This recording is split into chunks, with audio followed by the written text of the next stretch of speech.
हे केशव, हमारी धरती को मृत्युलोक क्यों कहा जाता है? क्योंकि हे अर्जुन, केवल इसी धरती पर ही प्राणी जन्म और मृत्यु की पीड़ा सहते हैं।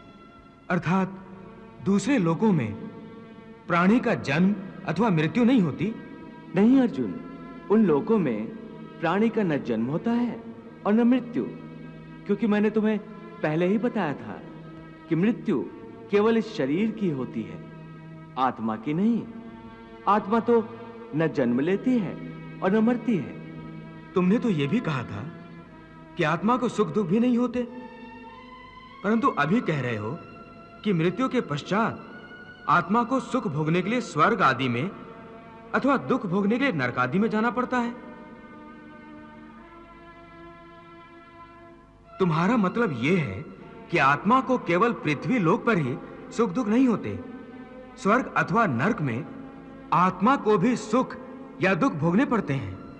नहीं अर्जुन, आत्मा को कहीं किसी स्थान पर या किसी काल में भी सुख दुख छू नहीं सकते, क्योंकि आत्मा तो मुझ अविनाशी परमेश्वर का ही प्रकाश रूप है। हे अर्जुन, मैं माया के अधीन नहीं, बल्कि माया मेरे अधीन है, और सुख दुख तो माया की रचना है। इसलिए जब माया मुझे अपने घेरे में नहीं ले सकती, तो माया के रचे हुए सुख या दुख मुझे कैसे छू सकते हैं? सुख दुख तो केवल शरीर के भोग हैं, आत्मा के नहीं। हे केशव, लगता है कि तुम मुझे शब्दों के मायाजाल में भरमा रहे हो। मान लिया कि सुख दुख केवल शरीर के भोग हैं, आत्मा इनसे अलिप्त है। फिर जो शरीर उनको भोगता है उसकी तो मृत्यु हो जाती है, वो शरीर तो आगे नहीं जाता।